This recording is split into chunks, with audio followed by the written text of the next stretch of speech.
Merci. Est-ce que vous pensez que Jean-Luc Mélenchon peut un jour être viré finalement par les membres de son propre parti ? Par une certaine frange de son parti, bien sûr. Les purges ont commencé. Il y a eu un premier wagon avec Rachel Garrido, etc.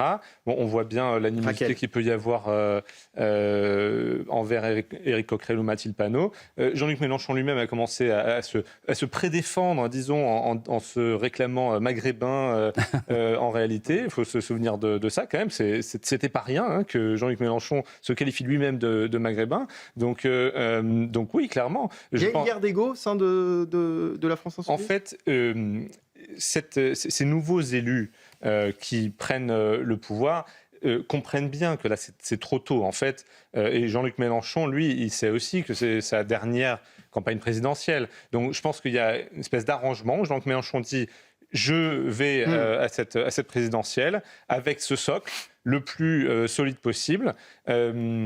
Ce qui va se passer à l'issue des élections présidentielles m'inquiète au plus haut point, parce qu'on a quand même Mathilde Panot qui dit qu'elle ne reconnaîtra pas les résultats de l'élection si par hasard ou Alors justement, non hasard... est-ce qu'on n'a pas assisté ce matin au premier meeting présidentiel finalement de la France Insoumise ce matin, je voulais dire ce week-end. C'était exactement un meeting, LFI. Clair. Parce que quand on fait huer le PS, quand on fait huer SOS Racisme, quand on fait montre en fait de toute la, il y avait quand même tout le gratin LFI, il y avait Satra Traoré, etc. Donc vraiment, c'était totalement un meeting LFI. Et je veux dire, bien on a pris, et même Fabien Roussel, Olivier Faure, de ne pas aller à ce rassemblement, parce que LFI a travesti le concept de racisme. Juste pour le dire, si vous prenez la définition du Larousse, c'est une idéologie qui dit il y a des groupes ethniques qui sont supérieurs qualitativement à d'autres. Mais aujourd'hui, c'est LFI qui porte cette idéologie-là. J'aimerais vous faire écouter, vous n'étiez pas d'accord, Florent Gérard Mercier, et puis après, on aura une minute pour s'interroger sur l'avenir de Renaissance. Est-ce que si un avenir est encore possible pour le parti d'Emmanuel Macron en 2027 ? Non, j'avais quand même envie de dire que, en 2017, sans les affaires de François Fillon, je ne pense pas qu'Emmanuel Macron aurait été élu. Donc dire que ça a été un choix positif des Français de voter pour Emmanuel Macron... Je ne dis pas que c'était un choix positif. J'en doute. Je dis que c'était un choix. Il a été élu par les Français. Et c'est pas antagoniste avec ce que par je le dis. suffrage universel. C'est pas la bonne personne pour autant. De séduction, ensuite, sa réélection a quand même été un non-événement. Il n'a pas fait campagne, il a joué sur la guerre.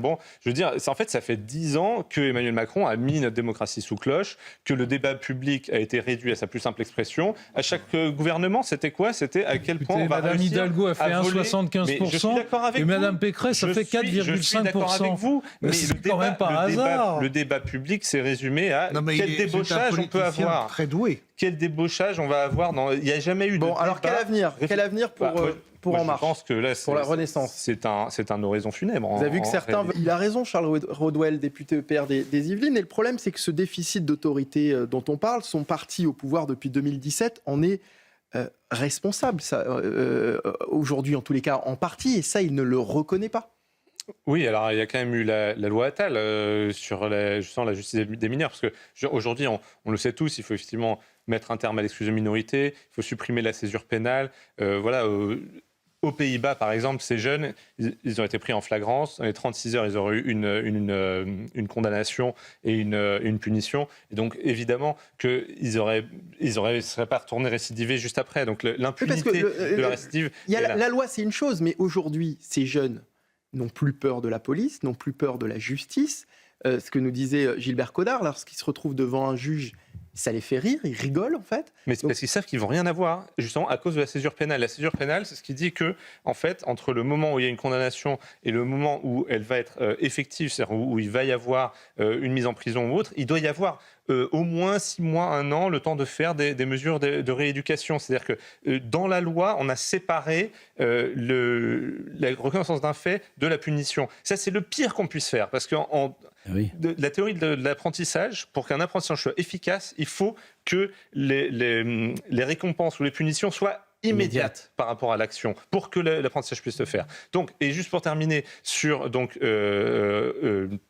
Renaissance et la loi Attal, quand le Conseil constitutionnel a vidé et a rejeté finalement cette loi Attal, Emmanuel Macron aurait dû aller au référendum. Et c'est là où je suis d'accord avec vous qu'il y a une vraie responsabilité d'Emmanuel Macron ici de ne pas avoir soutenu son Premier ministre de l'époque pour faire passer cette réforme de la justice des mineurs qui est absolument nécessaire.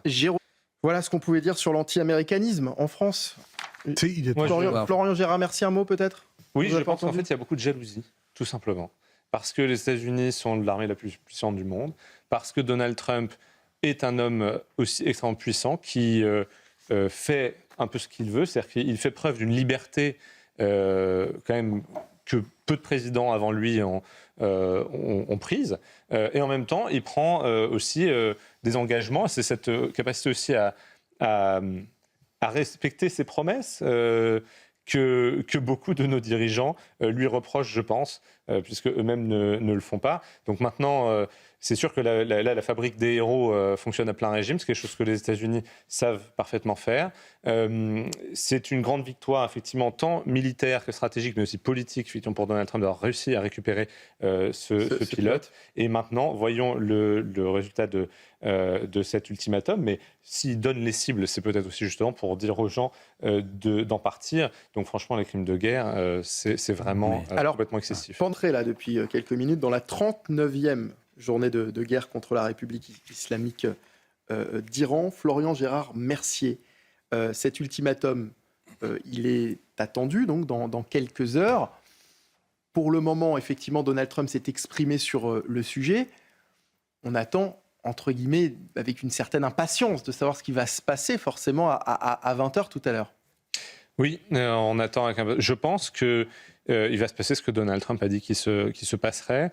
Il y a derrière donc jusqu'à présent, il y avait ce brouillard précisément parce qu'il ne voulait pas qu'on sache vraiment ses intentions et il voulait pouvoir cibler ce qu'il voulait en Iran avec les Israéliens sans qu'ils puissent se préparer.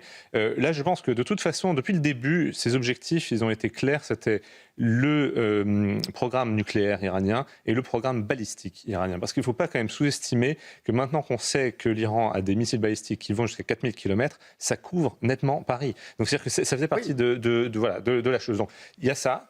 Et il y a aussi le fait potentiellement de faire tomber le régime. Et qu'on se posait la question finalement, est-ce que c'était toujours dans ses plans ?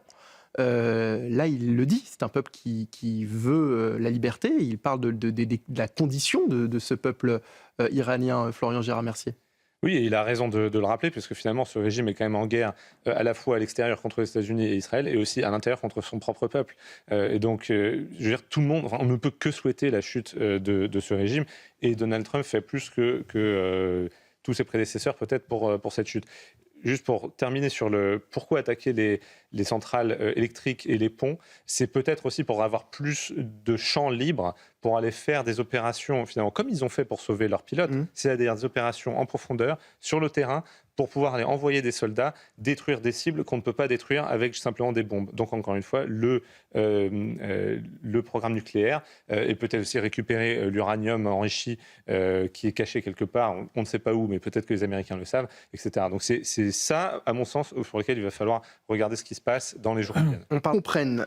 Florian Gérard Mercier, ce sont les automobilistes qui créent cette pénurie ou bien c'est la situation internationale avec notamment le blocage du détroit d'Ormuz ? Non, alors les phénomènes de pénurie, c'est souvent, je sens, quand tout le monde, on entend qu'il peut y avoir des manques qui arrivent et donc que tout le monde veut faire le plein en même temps. Et c'est là où effectivement on peut dépasser les capacités des stations essence à fournir l'essence.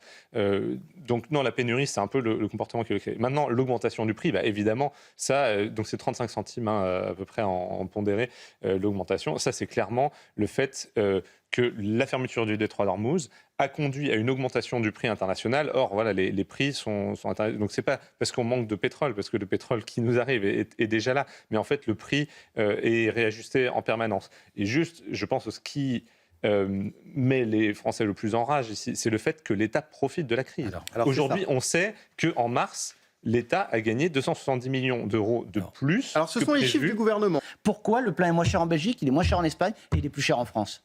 Parce que la moitié du prix, c'est l'État. Non, Non, mais ça, on sait, évidemment. Je veux dire, il y a 70 centimes environ de TICPE et ensuite on paye 20% de TVA sur l'ensemble. Donc on paye 20% sur des taxes. aussi Des taxes sur des taxes. Voilà. Pour être tout, on le paye maintenant. En fait, parce que ce qu'il y a derrière et qu'il faut bien comprendre, c'est le risque de récession. C'est ça le point. Parce que quand les prix de l'énergie augmentent à ce point, sachant que les entreprises elles-mêmes sont déjà en difficulté, on n'a jamais eu autant de dépôts de bilan